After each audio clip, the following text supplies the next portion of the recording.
¿Te has encontrado alguna vez explotando de enojo por algo que luego parecía insignificante? La Biblia nos advierte claramente sobre el poder destructivo de las emociones descontroladas. En Proverbios 29:11 leemos: el necio da rienda suelta a su ira, pero el sabio sabe dominarla. Este versículo no es solo una observación, es una advertencia. Cuando permites que la ira gobierne tus palabras y acciones, te estás alejando del carácter que Dios desea formar en ti. Hoy profundizaremos en cómo la palabra de Dios puede ayudarte a controlar tus emociones, a detener los insultos antes de que salgan de tu boca y a evitar que tus reacciones te rebajen al nivel que el enemigo quiere verte caer.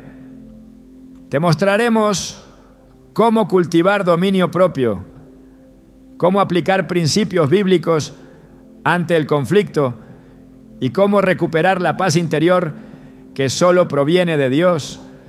¿Estás listo para entender lo que Dios tiene reservado para ti? Desde el principio de los tiempos, las emociones han sido parte fundamental de nuestra existencia. Dios nos creó con la capacidad de sentir, de experimentar alegría, tristeza, compasión, esperanza, pero también ira. Y aunque sentir enojo no es en sí mismo un pecado, permitir que esa emoción nos controle puede ser el inicio de una caída espiritual peligrosa. La Biblia no calla sobre esto. Nos alerta con claridad en Efesios 4:26 a 27.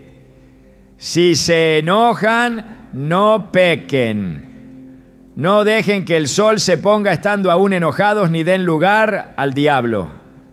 Este versículo es una advertencia directa. El enojo mal gestionado abre puertas que no vemos, pero que el enemigo conoce bien y las aprovecha. Lo que comienza como una reacción emocional termina siendo una cadena invisible que aprisiona el corazón y lo aleja de Dios. El enojo, si no se domina, se convierte en una trampa disfrazada de justicia. Es esa voz interior que dice: tienes razón en estar molesto, mientras siembra resentimiento. Es ese impulso que arde por responder, por corregir, por hacer justicia, aunque esa justicia no sea la de Dios, sino una revancha emocional que busca castigo, no redención. Así actúa el enemigo. Convierte una emoción legítima en un instrumento de división. No en vano, Jesús mismo lo expresó con firmeza en Mateo 5:22. Pero yo les digo que cualquiera que se enoje contra su hermano será culpable de juicio. Cristo va más allá de la acción exterior. Él señala la raíz interna. Él sabe que el enojo que no se trata se pudre y se transforma en amargura. Y la amargura es un veneno espiritual que no solo intoxica el alma, sino que también rompe relaciones, destruye familias y endurece el corazón hasta hacerlo insensible a la voz del Espíritu Santo. Muchos creen que tienen el derecho de enojarse, y es cierto que incluso Dios expresa ira en las Escrituras. Pero hay una diferencia abismal entre la ira santa de Dios, que busca justicia y restauración, y la ira humana, que muchas veces brota del orgullo, la herida, el miedo o el deseo de control. Cuando Moisés golpeó la roca, en vez de hablarle como Dios le había ordenado, lo hizo llevado por su enojo. Su frustración lo llevó a desobedecer, y esa reacción tuvo un precio. No pudo entrar a la tierra prometida. El enojo puede hacernos perder promesas, oportunidades y llamados. Puede nublar la visión espiritual y hacernos actuar en la carne, justo cuando Dios nos está probando para elevarnos al siguiente nivel.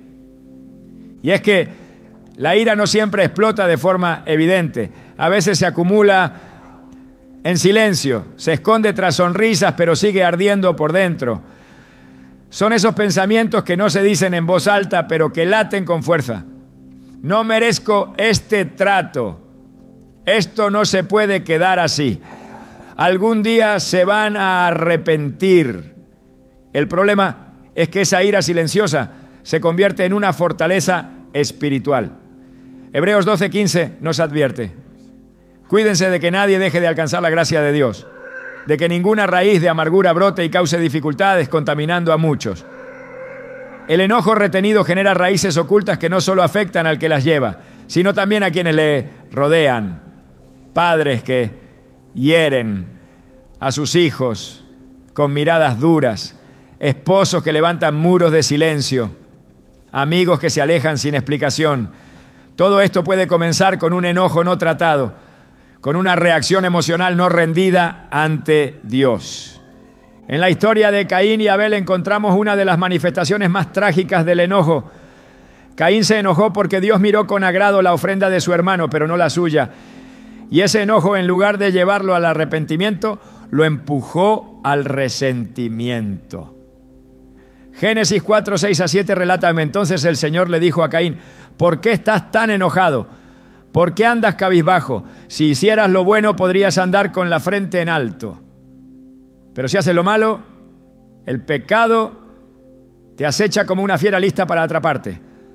No obstante, tú puedes dominarlo. Dios le advirtió, le dio una salida, le mostró que tenía el poder de dominar su enojo. Pero Caín eligió alimentar su ira y terminó asesinando a su propio hermano. Así de lejos puede llevarnos una emoción no controlada. Por eso, cuando la Biblia dice que el pecado está a la puerta, no es una metáfora exagerada, es una realidad espiritual. ¿Y tú cuántas veces has sentido que esa fiera acecha tu interior? ¿Cuántas veces una conversación incómoda se ha convertido en una guerra de palabras? ¿Cuántas decisiones precipitadas has tomado bajo el fuego de la ira? El problema es que el enojo no solo ciega, también endurece. Hace que justifiquemos nuestras acciones sin considerar sus consecuencias. Nos convierte en jueces de los demás, pero nunca de nosotros mismos. El enojo inflama, exagera, tergiversa. Hace que lo que podría haberse solucionado con una palabra de perdón se convierta en una ruptura definitiva. Y esa es exactamente la estrategia del enemigo: dividir, destruir, separar. Jesús, en su enseñanza más radical sobre las emociones, nos muestra un camino completamente opuesto. En Mateo 5:44 declara: amen a sus enemigos, bendigan a los que los maldicen, hagan bien a los que los aborrecen y oren por los que los persiguen. Este mandamiento no es humano, es divino.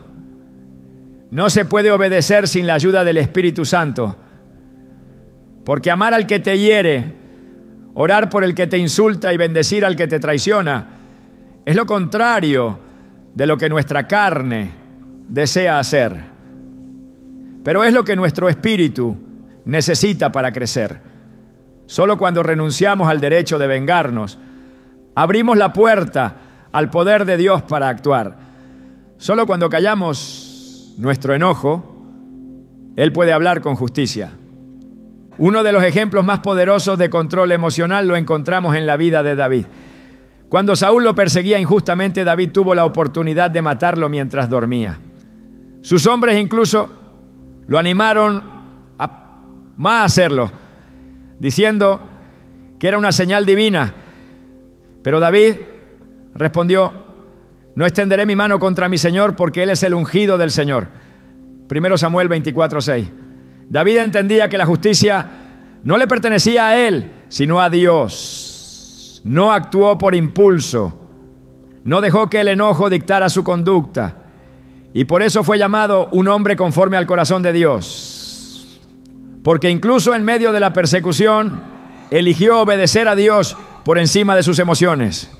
Hoy muchos viven atrapados en cadenas de enojo que han normalizado. Han hecho de su temperamento una excusa. Así soy yo, no me busques porque me vas a encontrar, dicen.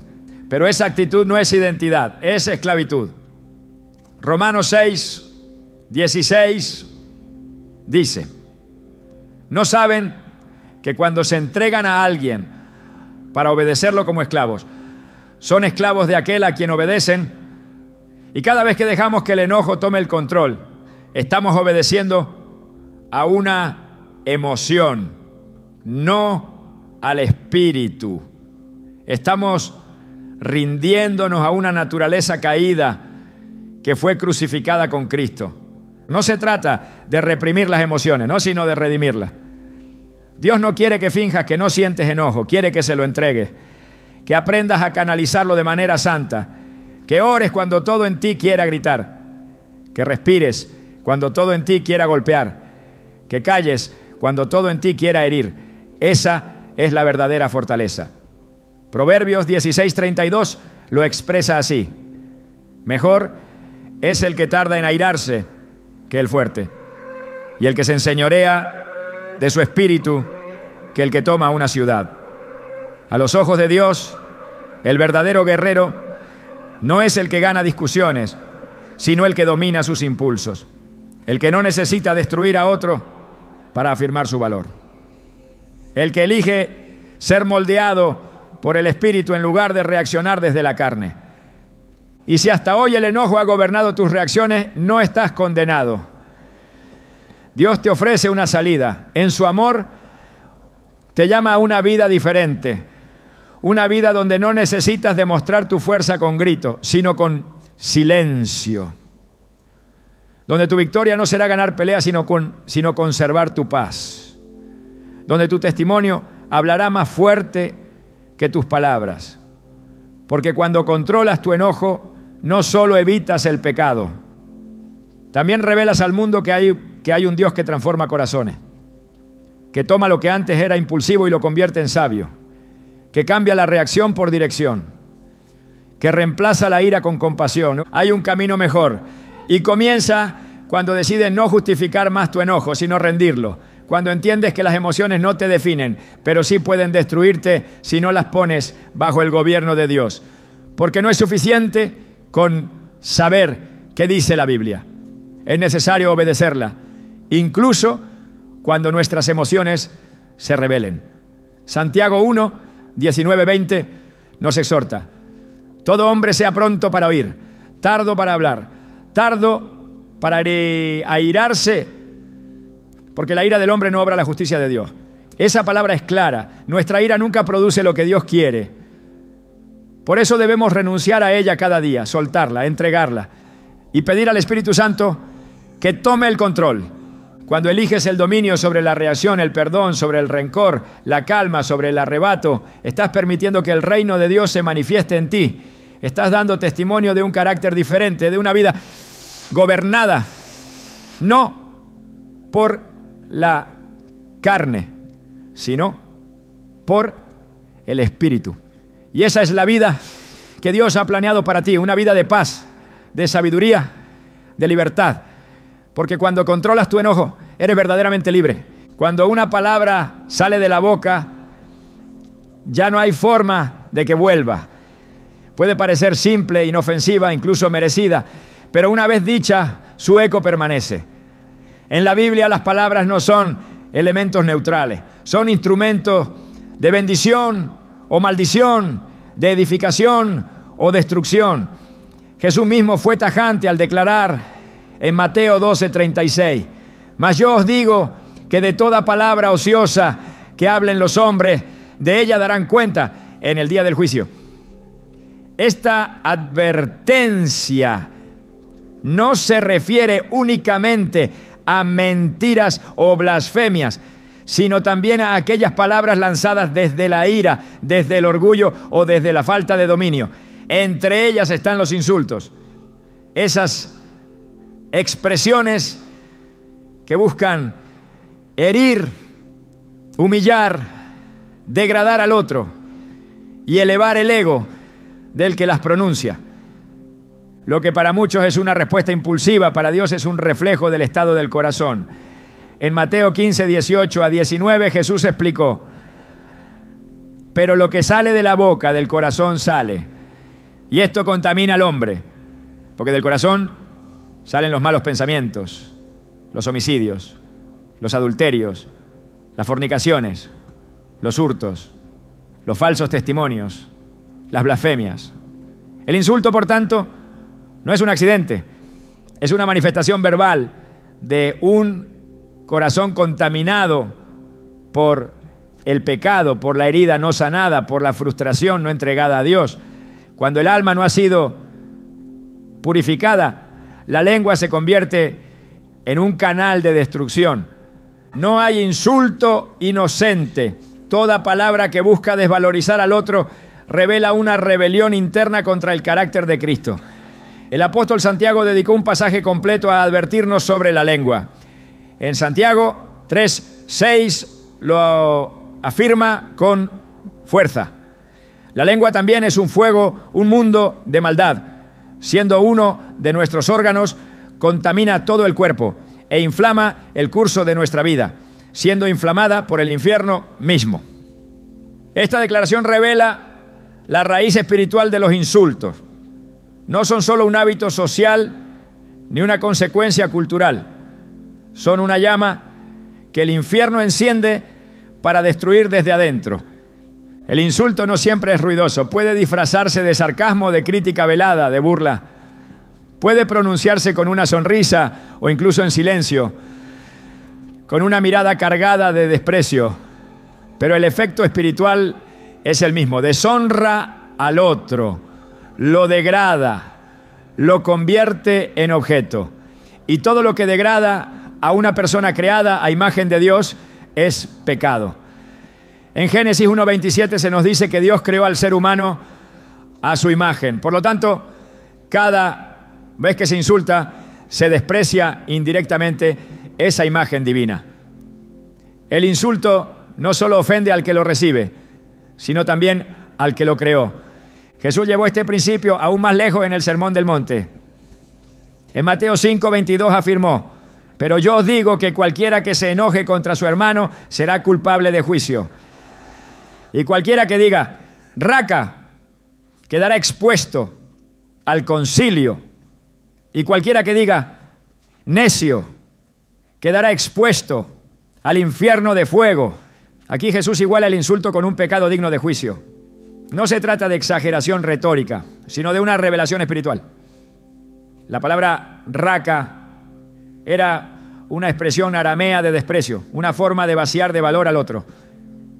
Llamar necio a alguien no era una simple queja, sino una condena pública de su dignidad. Jesús no condena solo el asesinato físico, sino también el asesinato verbal, que puede matar la esperanza, la identidad y la paz del prójimo.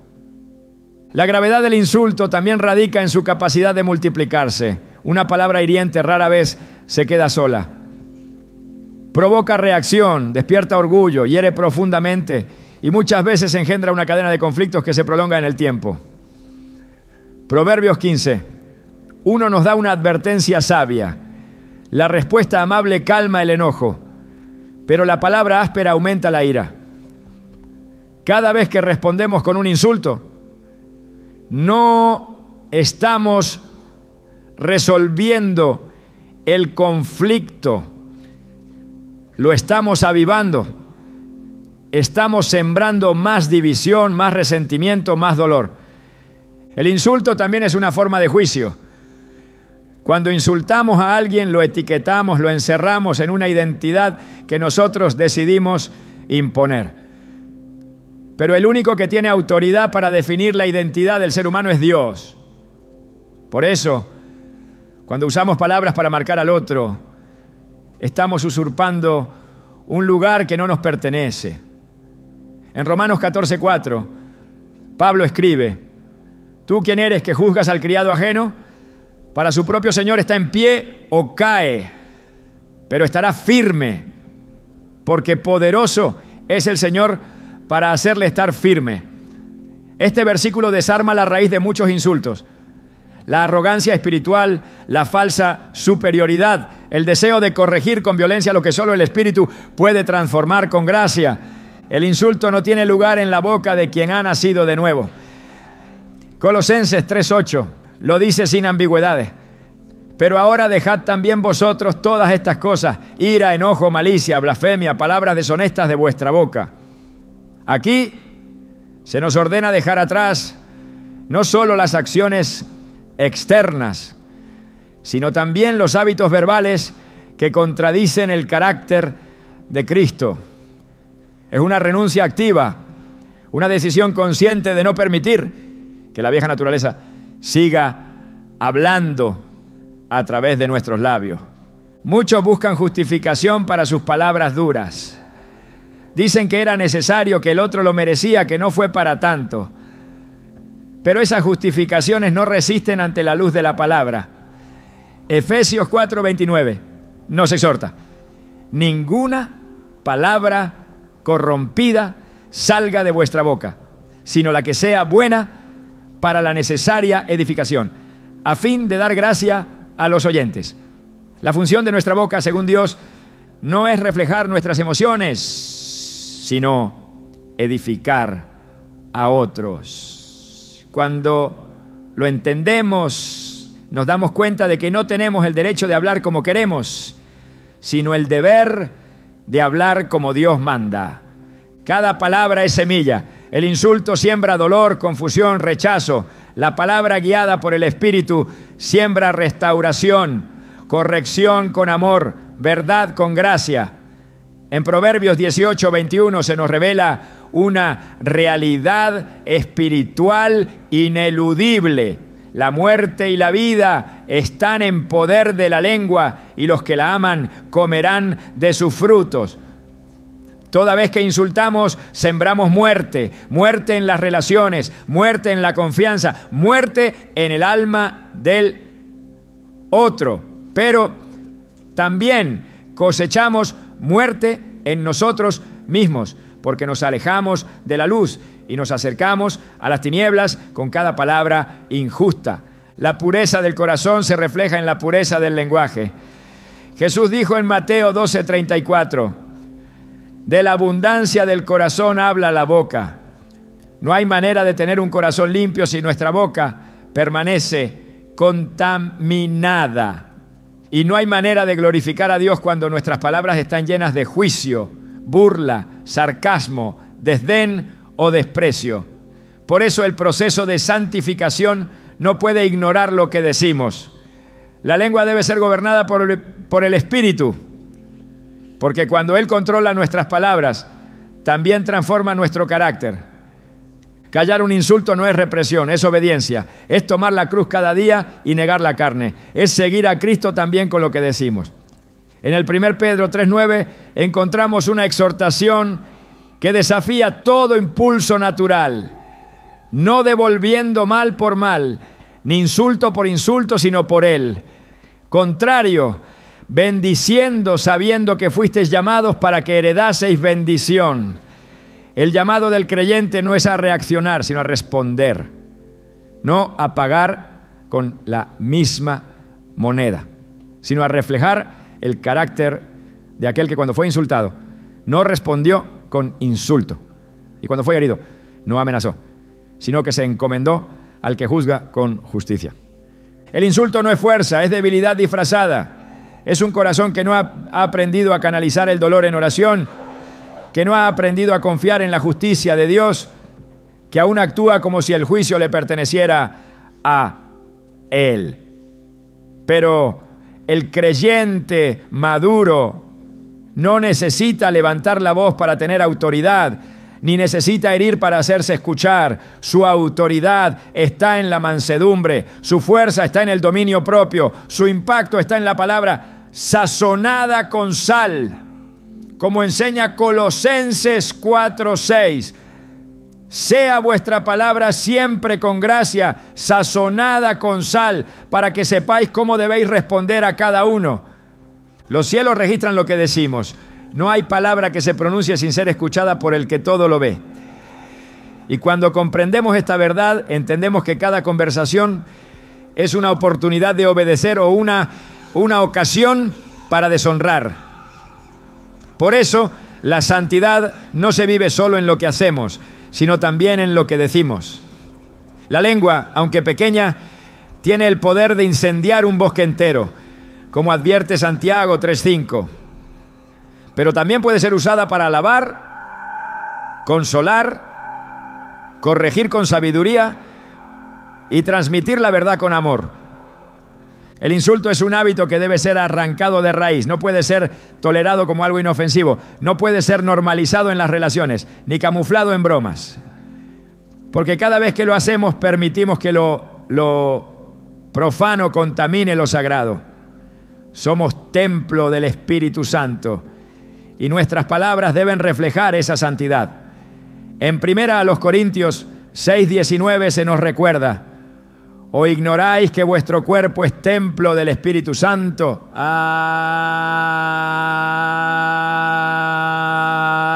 Si nuestros cuerpos son templo, nuestras bocas son altar. Y ningún altar debe ser profanado con lenguaje corrupto. Todo lo que se pronuncia nace primero en el pensamiento. Por eso, para vencer el hábito del insulto, no basta con callar. Hay que renovar la mente. Filipenses 4:8 nos exhorta: por lo demás, hermanos, todo lo que es verdadero, todo lo honesto, todo lo justo, en esto pensad. Cuando la mente está llena de lo que agrada a Dios, la boca no tendrá espacio para lo que lo ofende. Así se transforma la lengua. Cuando el corazón y la mente son primero gobernados por su palabra. La vida cristiana no se trata solo de evitar pecar, sino de ser transformados a la imagen de Cristo. Y parte esencial de esa imagen es la pureza del habla. Como discípulos estamos llamados a reflejar a nuestro Maestro. Y Él, en toda su vida terrenal, jamás insultó.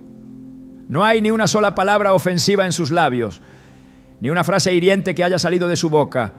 Aun cuando reprendía, lo hacía con verdad, pero sin odio, con firmeza, pero sin omisión, sin humillación, con justicia, pero sin venganza. Esa es la meta: hablar como Él, pensar como Él, vivir como Él. La dignidad del creyente no se mide por el orgullo, sino por la identidad. Y cuando esa identidad es desconocida o ignorada, se abren puertas a reacciones que no se alinean con el propósito divino. El corazón que no ha sido afirmado por Dios se defiende con violencia, responde con desprecio y actúa con impulsividad.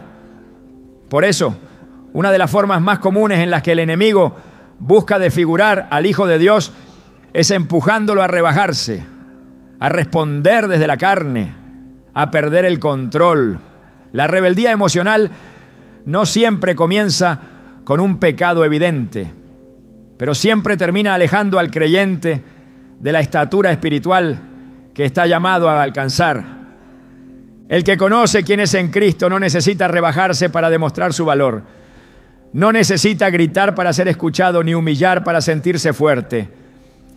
El apóstol Pablo lo entendía con claridad. En 2 Corintios 10, 3-4 escribió: pues, aunque andamos en la carne, no militamos según la carne, porque las armas de nuestra milicia no son carnales, sino poderosas en Dios para la destrucción de fortalezas. Las emociones descontroladas son fortalezas. Y uno de los terrenos más fértiles para que se levanten es cuando olvidamos que somos nuevas criaturas, embajadores del reino, portadores de una naturaleza que ya no responde como antes, que ya no reacciona como el mundo espera. El mundo aplaude al que se defiende con dureza, al que no se deja pisotear, al que responde con la misma moneda.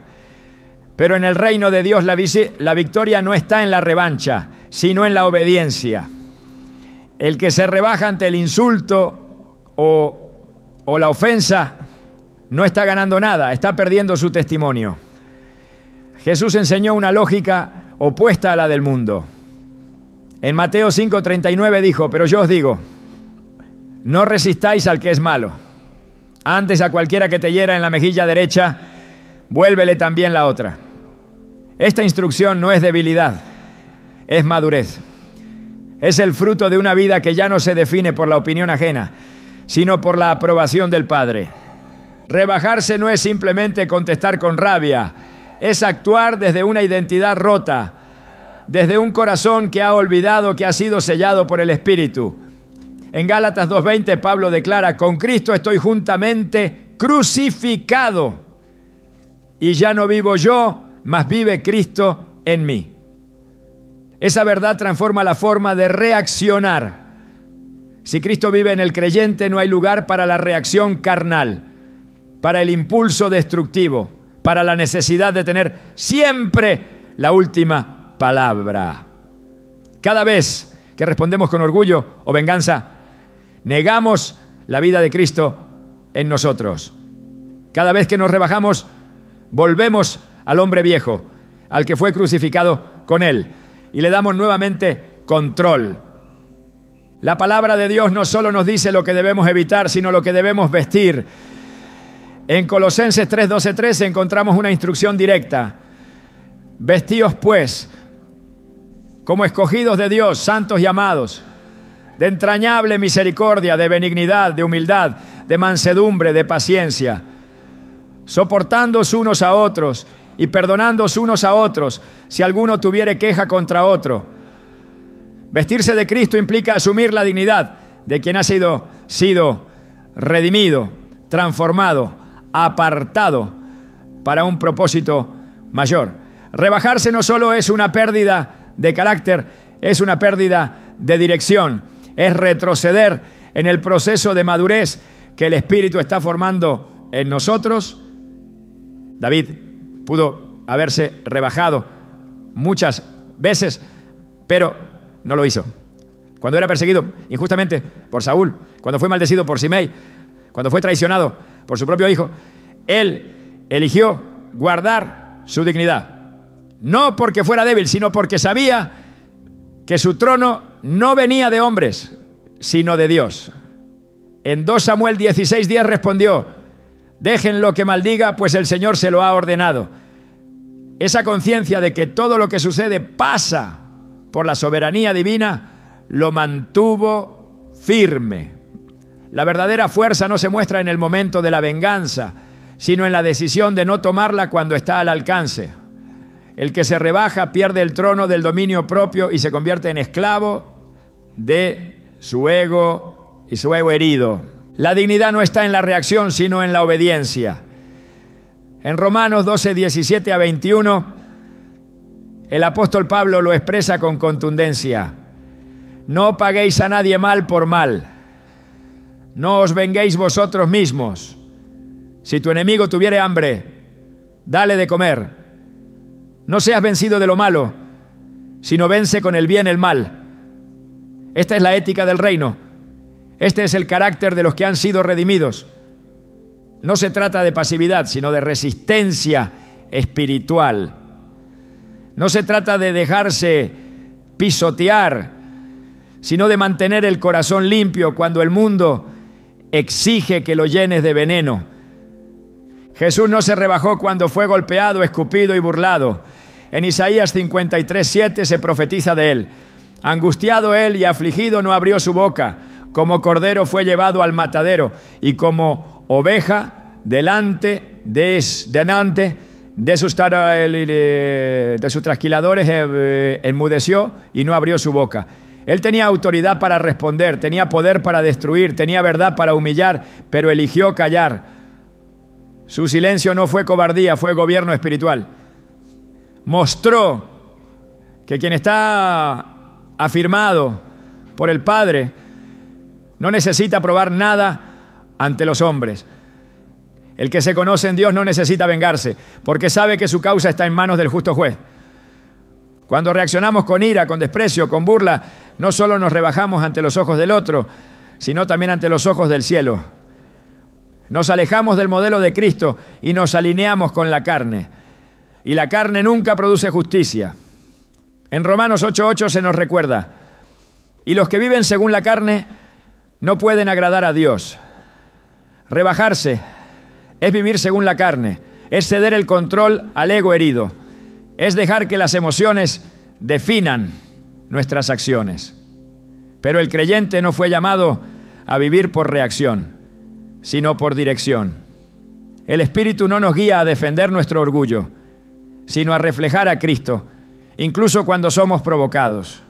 El que se rebaja termina diciendo cosas que no puede retractar, tomando decisiones de las que luego se arrepiente, destruyendo puentes que quizás nunca se reconstruyan.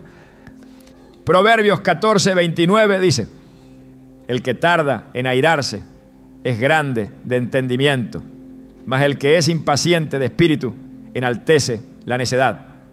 No hay sabiduría en rebajarse, solo hay derrota espiritual.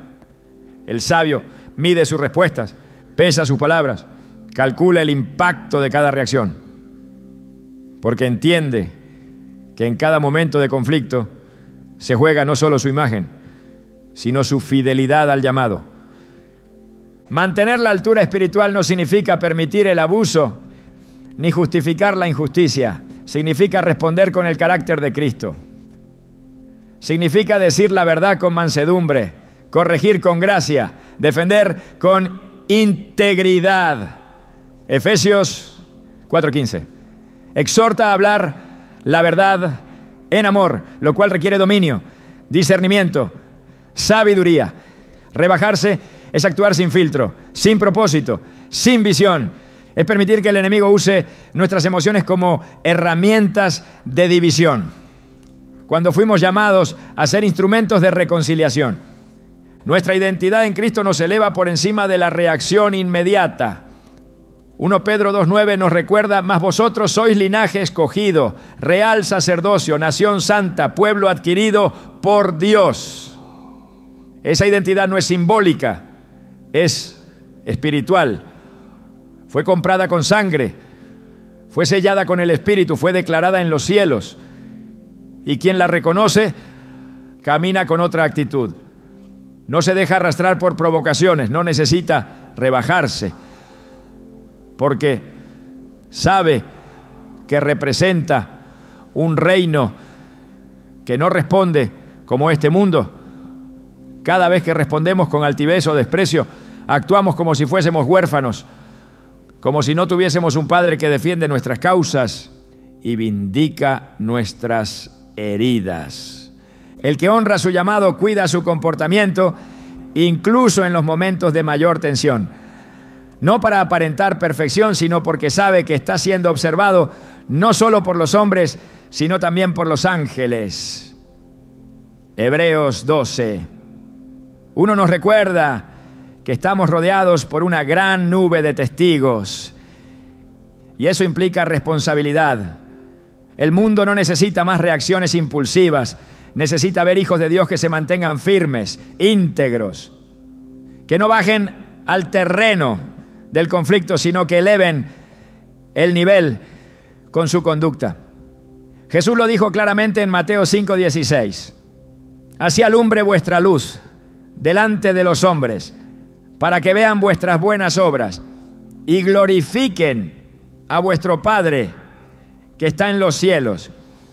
Cuando eliges no rebajarte, no solo estás evitando un pecado, estás afirmando tu identidad, estás honrando la cruz, estás mostrando al mundo que hay una forma distinta de responder, una forma que refleja gracia, firmeza y verdad.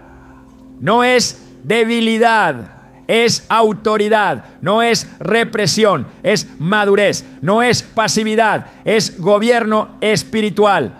Y ese gobierno no se impone por la fuerza, se manifiesta en el dominio propio. El camino de la obediencia exige renuncia. A veces hay que renunciar a tener la razón, a que se nos pida perdón, a la satisfacción de haber dicho la última palabra. Pero cada una de esas renuncias es una afirmación de que Cristo vive en nosotros.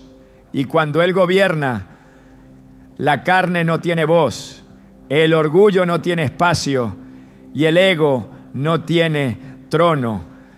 El mayor error que muchos cometen al intentar controlar sus emociones es creer que pueden hacerlo solos. Creen que es cuestión de carácter, de madurez natural, de personalidad o incluso de experiencia.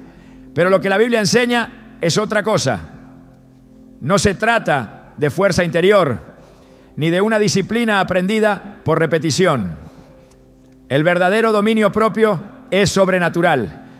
No nace del esfuerzo humano, nace del Espíritu. Es fruto, no logro. Es evidencia de vida espiritual. no resultado de métodos o estrategias. En Gálatas 5, 22, 23 se nos presenta con claridad la lista de los frutos del Espíritu. Y el último de ellos, con la misma importancia que los anteriores, es el dominio propio. Allí dice: mas el fruto del Espíritu es amor, gozo, paz, paciencia, benignidad, bondad, fe, mansedumbre, dominio propio. Y lo que viene después cierra toda posibilidad de justificación. Contra tales cosas no hay ley. La ausencia de dominio propio no es solo debilidad emocional, es inmadurez espiritual.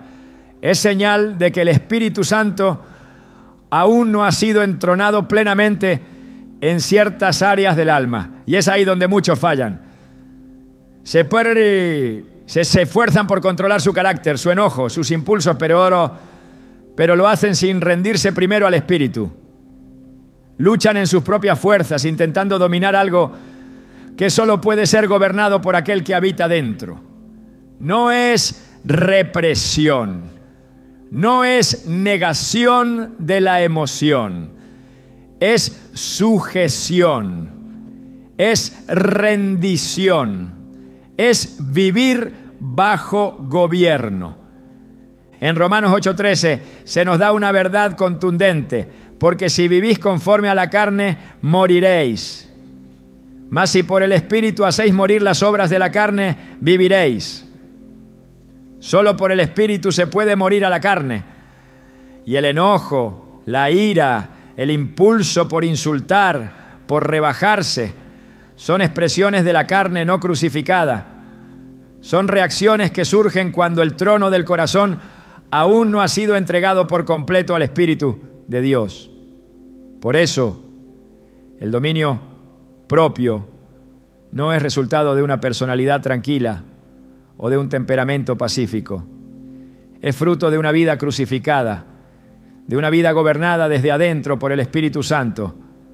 No basta con querer mejorar, no basta con desear cambiar. El alma no se transforma por deseo, se transforma por rendición.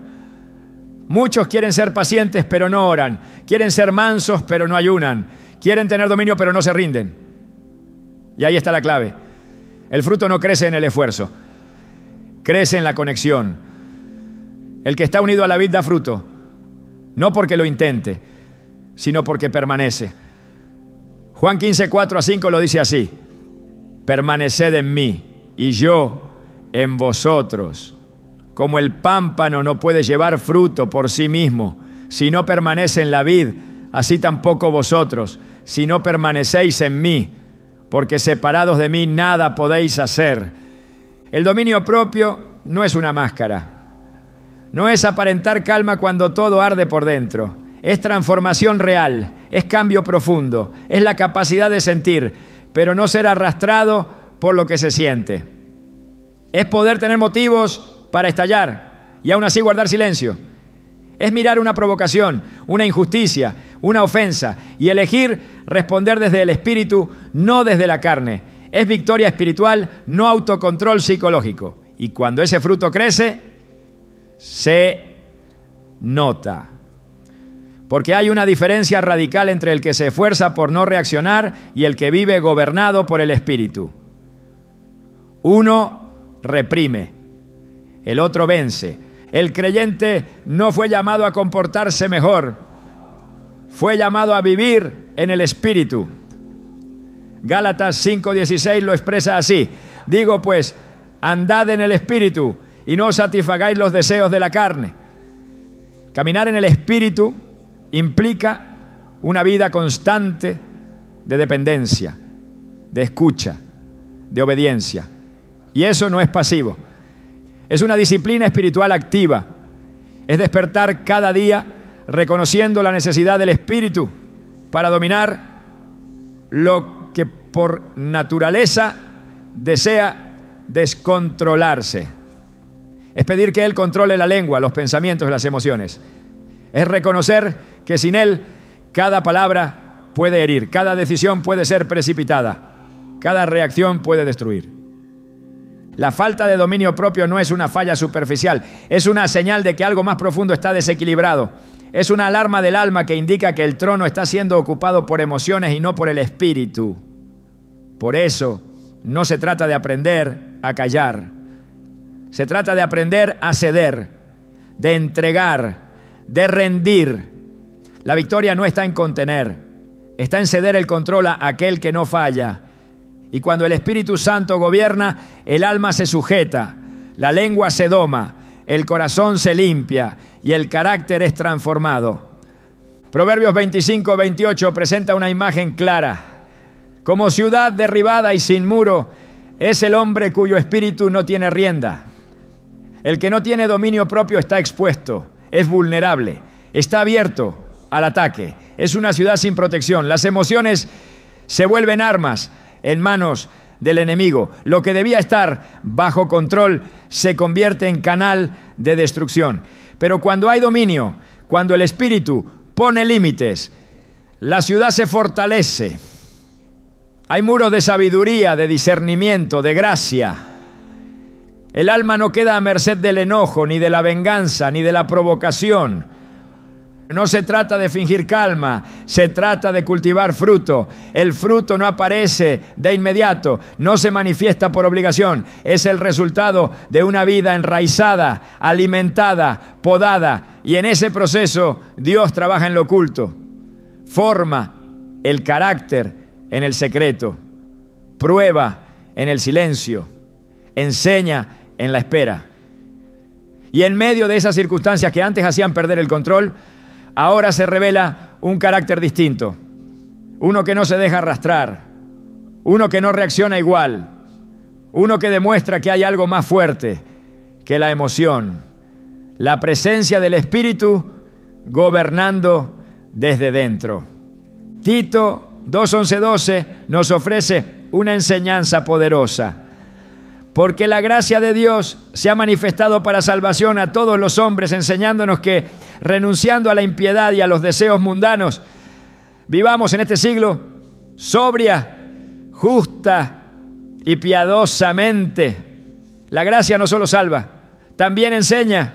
Y una de las lecciones que más profundamente enseña es el dominio propio. Vivir sobriamente es vivir con las emociones bajo el gobierno de la gracia. No por obligación, sino por transformación. No por miedo, sino por amor. El amor a Dios genera dominio, porque cuando el amor es verdadero, controla lo que antes desbordaba. El dominio propio se manifiesta en lo secreto, en lo que nadie ve, en las reacciones que nunca se publican, en los momentos en los que el alma está tentada a responder con violencia, pero el corazón elige paz. En las conversaciones donde hay provocación pero no hay venganza, en los pensamientos que podrían destruir pero son detenidos por la palabra, allí se revela el fruto, no en lo visible sino en lo que nace del Espíritu. El verdadero dominio no es callar por temor sino hablar con gracia, no es evitar el conflicto por cobardía sino enfrentarlo con sabiduría, no es reprimir por conveniencia sino actuar con mansedumbre, porque el Espíritu ha formado carácter. Por eso, cuando se habla de dominio propio, no se habla de perfección, se habla de transformación, de una vida que aunque aún siente, ya no se deja dominar por lo que siente, de una mente que aunque aún piensa con rapidez, ya ha aprendido a filtrar esos pensamientos por la verdad de la palabra. De un corazón que, aunque puede ser herido, ya no hiere de vuelta. La vida cristiana no se trata de impresionar, se trata de reflejar a Cristo, y Cristo es el modelo perfecto de dominio. Nunca reaccionó por impulso, nunca actuó desde la ira carnal, nunca levantó su voz sin causa. En todo momento, sus palabras fueron medidas, sus silencios fueron estratégicos y sus reacciones guiadas por el Espíritu. En Lucas 4, cuando fue tentado en el desierto, no respondió desde el hambre ni desde la debilidad. Respondió desde la palabra, porque El dominio también se fortalece con la Escritura. La mente renovada por la palabra es una mente protegida, es una mente que no cae fácilmente en la provocación. Y cuando la mente está firme, el corazón también lo estará. No hay dominio sin rendición, no hay fruto sin raíz, no hay transformación sin permanencia. Por eso el creyente que quiere controlar sus emociones no debe comenzar por el esfuerzo, sino por la comunión. No debe centrarse en sus debilidades, sino en su dependencia. Porque en la dependencia del Espíritu hay fortaleza y en la comunión diaria con Dios se forma el carácter que vence. No hay atajo, no hay técnica humana, solo hay una forma: andar en el Espíritu. ¿Y quién anda en el Espíritu? Inevitablemente dará fruto.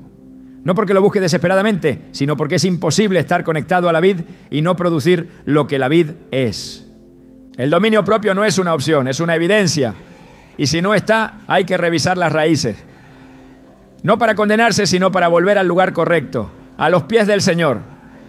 Allí donde comienza toda transformación, donde el alma se aquieta, donde el corazón se ordena, donde la lengua se sujeta, allí donde el espíritu toma el control y el yo es crucificado.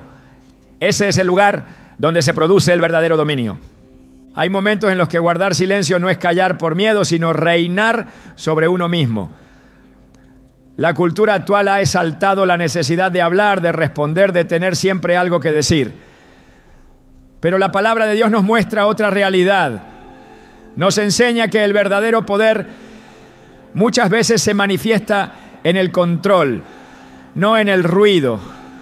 Que en el reino de Dios el silencio puede ser más fuerte que el grito, más sabio que el argumento, más eficaz que la réplica.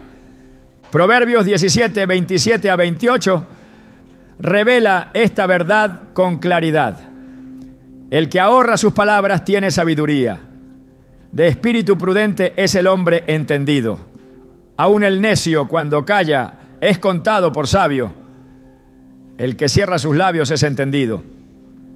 Este silencio no es pasividad, es sabiduría en acción. Es la decisión deliberada de no reaccionar como todos esperan, de no encender un fuego cuando se tiene el poder de apagarlo. No es indiferencia, es gobierno espiritual. Jesús mismo en su camino hacia la cruz enfrentó acusaciones, mentiras, provocaciones y no respondió. Mateo 27, 12 a 14 lo registra con precisión. Y siendo acusado por los principales sacerdotes y por los ancianos, nada respondió. Pilato entonces le dijo: ¿no oyes cuántas cosas testifican contra ti? Pero Jesús no le respondió ni una palabra. De tal manera que el gobernador se maravillaba mucho. En ese silencio hubo más autoridad que en 1000 discursos. En ese silencio hubo obediencia, propósito, dominio absoluto. Guardar silencio no es reprimir, es discernir. Es saber cuándo hablar y cuándo dejar que Dios hable por uno. Es no tomar la defensa propia como una necesidad urgente, sino confiar en que el Señor es quien vindica, quien expone, quien juzga con justicia. En Éxodo 14, 14, cuando el pueblo de Israel estaba atrapado entre el mar y el ejército egipcio, Dios dijo a través de Moisés: Jehová peleará por vosotros y vosotros estaréis tranquilos. Hay batallas que solo se ganan en el silencio, porque el silencio de un corazón confiado es la declaración más fuerte de fe. No todos los silencios agradan a Dios. El silencio por cobardía, por apatía, por negligencia no es virtud. Pero el silencio que nace de la mansedumbre, de la confianza, de la sabiduría espiritual, es señal de madurez. Santiago 1:19 nos exhorta diciendo: por esto, mis amados hermanos, todo hombre sea pronto para oír, tardo para hablar, tardo para airarse. Es en esa lentitud para hablar donde se esconde la grandeza del dominio. Porque cuando la lengua se sujeta, el alma también se disciplina. Y en ese estado de obediencia, el espíritu puede obrar con libertad. Hablar sin pensar es abrir puertas al error. Responder desde la emoción es dar lugar al enemigo. Pero callar con propósito es tomar el control del ambiente, es enfriar el conflicto, es permitir que el tiempo y la gracia de Dios trabajen lo que la palabra impulsiva solo destruiría. Proverbios 10:19 dice: en las muchas palabras no falta pecado, mas el que refrena sus labios es prudente.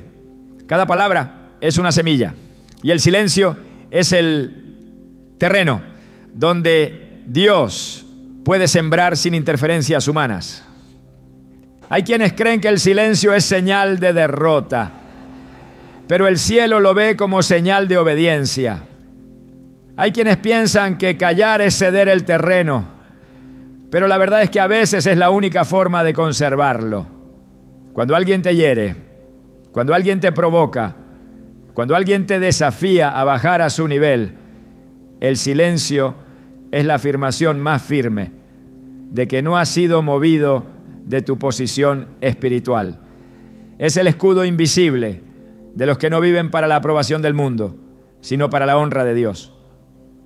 El silencio también es una forma de misericordia, porque no todo lo que se piensa debe decirse, porque no toda verdad necesita ser pronunciada en el momento, porque a veces el silencio guarda al otro de una herida innecesaria y a ti mismo de una culpa que más tarde pesará.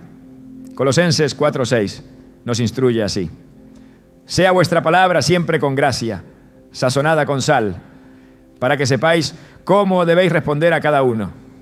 El silencio en muchos casos es la única respuesta con gracia posible cuando todo dentro quiere gritar.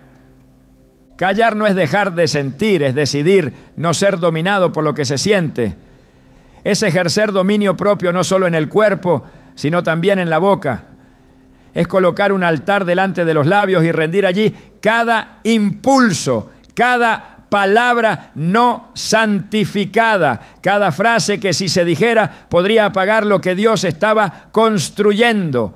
Salmo 141, 3 clama: pon guarda a mi boca, oh Jehová, guarda la puerta de mis labios. El salmista entendía que la boca puede ser la puerta por donde se escapa la paz, la unidad, la unción.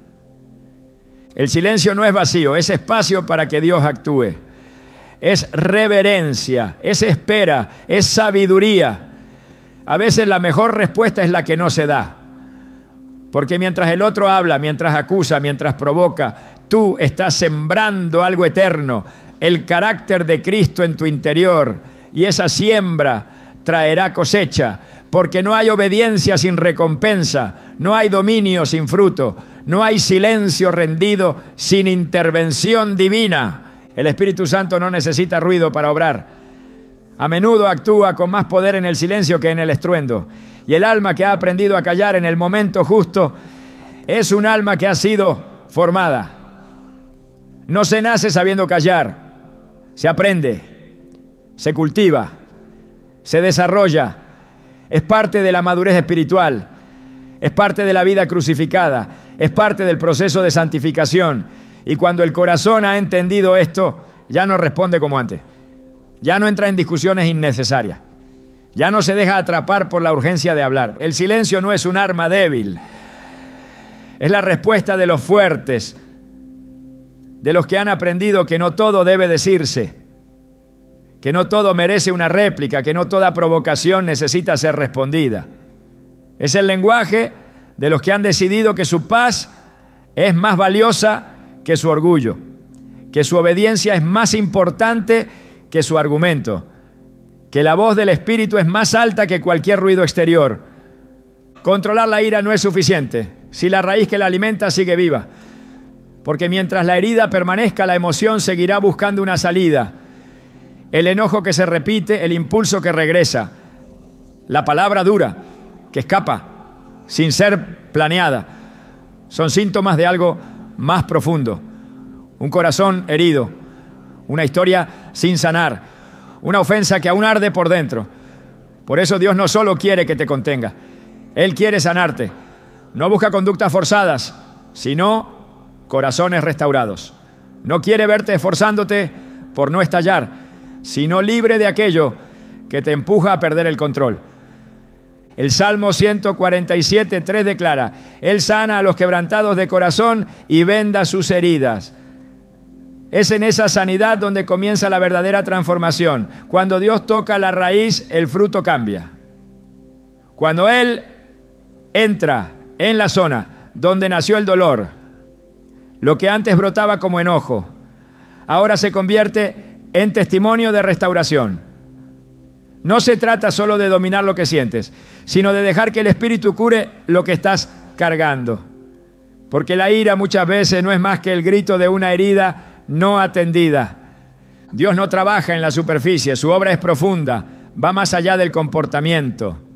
En Ezequiel 36:26 dijo: Os daré corazón nuevo y pondré espíritu nuevo dentro de vosotros, y quitaré de vuestra carne el corazón de piedra, y os daré un corazón de carne. No es una mejora, es un reemplazo, no es una corrección externa, es una transformación interna. El corazón de piedra no solo es insensible, también es reactivo. El corazón de carne siente, pero no destruye. Es tierno, es moldeable, es capaz de ser guiado por el Espíritu. Solo con ese nuevo corazón es posible romper el ciclo de enojo que ha acompañado a tantos por años. No basta con saber que el enojo es pecado, hay que entender que muchas veces es una señal de que algo en el alma aún está pidiendo ser restaurado. El rechazo, la injusticia, el abandono, la traición, dejan grietas por donde la ira se filtra. Pero cuando Dios interviene, esas grietas se cierran. No por fuerza, sino por amor. No por represión, sino por sanidad. Y cuando el corazón es restaurado, la emoción deja de ser un enemigo. Ya no hay que pelear contra uno mismo, porque ya no hay veneno escondido esperando estallar.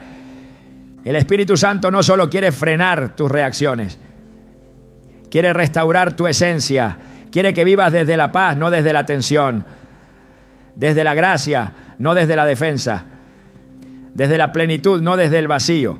Porque cuando el corazón está sano, las palabras lo reflejan, los gestos lo expresan, las decisiones lo confirman. Esa es la verdadera libertad. Y Dios está dispuesto a darte ese regalo si hoy decides entregarle no solo tu temperamento, sino también tu dolor. La verdadera madurez no se manifiesta en lo que sientes, sino en lo que decides hacer con lo que sientes. Las emociones no desaparecerán, seguirán latiendo dentro de ti, algunas veces suaves, otras veces como tormentas. Pero lo que marcará tu camino no será su intensidad, sino tu rendición. Dios no te está pidiendo que dejes de sentir, te está llamando a aprender a responder desde el Espíritu, no desde la carne, porque no eres una víctima de tus impulsos. Eres templo del Dios vivo. Lo que habita en ti determina lo que fluye de ti. Si en tu interior gobierna la amargura, entonces el enojo, los insultos y las reacciones impulsivas serán inevitables. Pero si en ti reina la presencia de Dios, todo cambia. La boca se sujeta, la mente se aclara, el corazón se estabiliza. Y eso no es el resultado de una lucha humana, sino del fruto de una comunión constante. Cada momento de intimidad con el Señor es una herramienta de transformación. Cada oración no solo eleva tu voz al cielo, también afina tu carácter en la tierra. Es tiempo de dejar de justificar lo que el Espíritu quiere crucificar. No más excusas del tipo, así soy yo, me hicieron enojar, no pude evitarlo. Porque si el mismo poder que levantó a Cristo de los muertos vive en ti, entonces también tienes el poder para callar, perdonar, responder con mansedumbre y caminar con dignidad. El llamado no es a la represión, sino a la libertad. Y la verdadera libertad no es hacer lo que quiere, sino tener el poder de no hacer lo que sabes que destruye. El enemigo quiere que tus emociones te gobiernen porque sabe que un corazón dominado por la ira es fácilmente manipulable. Pero el Espíritu quiere llenarte con su paz, con su sabiduría, con su autocontrol, para que puedas gobernar cada situación con autoridad espiritual. Tú no naciste para reaccionar, sino para liderar tu entorno con un espíritu guiado por la palabra. Porque cuando eres gobernado por lo eterno, lo temporal deja de tener poder sobre ti. Recuerda esto, lo que no controlas te controla. Y lo que permites en tu corazón se convertirá tarde o temprano en tu forma de vivir. Por eso, la batalla por tu carácter es una batalla que se libra cada día. No es una guerra ruidosa, es una conquista silenciosa. Cada vez que eliges la mansedumbre, estás ganando. Cada vez que eliges el silencio en lugar del insulto, estás venciendo. Cada vez que decides mantener tu altura espiritual, estás glorificando a Dios. Y esa es la meta, que tu vida hable más fuerte que tu reacción. Que tu carácter refleje a Cristo, incluso cuando todo dentro de ti quiera lo contrario. Porque el mundo necesita menos argumentos y más ejemplos. Y tú, en las manos de Dios, puedes ser uno de ellos.